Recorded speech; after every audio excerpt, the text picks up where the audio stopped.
శ్రావణ మాసం స్టార్ట్ అయిపోయింది. శ్రావణ మాసం అంటేనే మొత్తం ఆడవాళ్ళకి పండగ కదా. ఎందుకంటే మొత్తం వ్రతాలు పూజలతోనే మొత్తం రోజంతా గడిచిపోతుంది. అందుకే నేను కూడా పొద్దున్నే లేచిన, మొత్తం పూజ గిట్ల అన్నీ కంప్లీట్ చేసేసుకొని దబ్బున అటు సైడ్ ఒక అన్నం ఇటు సైడ్ కర్రీ పెట్టేసిన. చిక్కుడుకాయ మొత్తం నైటే చించి కంప్లీట్ పెట్టుకున్నాను అన్నట్టు. నాకు పొద్దున్న లేచినప్పటి నుంచి భయమే అవుతుంది, ఎక్కడ అమ్మగారు లేస్తే మొత్తం పని చేసుకొని ఏదో అని చెప్పేసి. కానీ ఎట్లాగో మనం భయపడ్డట్టే అవుతుంది. లేచింది కూడా ఆల్రెడీ, లేచి ఏడుస్తా కూర్చున్నది. ఇక మళ్ళీ పడుకోబెట్టి మళ్ళీ వచ్చిన. ఈ కరివేపాకు చూడండి, అసలు గింత స్మెల్ అనేదే లేదు.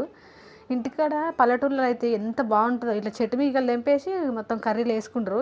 ఇది ఒక 4-5 రోజుల ముందు తెచ్చి పెడతాం కదా, స్మెల్ అనేది అసలు కొంచెం కూడా లేనే లేదు. ఇక అది వేయకుండానేమో మనసంతా ఒప్పుకోదాయే. ఇక వేసేసిన అన్నమాట. కూర కూడా కంప్లీట్ అయిపోతుంది. అనే మోపు కథం లేచింది అమ్మగాడు. లేచి ఏడుస్తా కూర్చున్నది.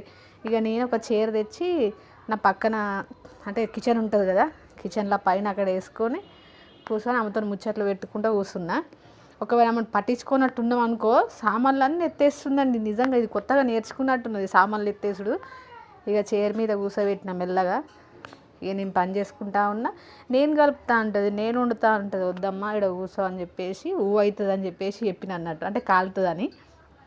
ఇక కూర అది అవుతూ ఉంటుంది, కొంచెం టైం పడుతుంది. మీరు మాత్రం లైక్ చేసి సబ్స్క్రైబ్ చేసుకోవచ్చు కదా ప్లీజ్ అండి.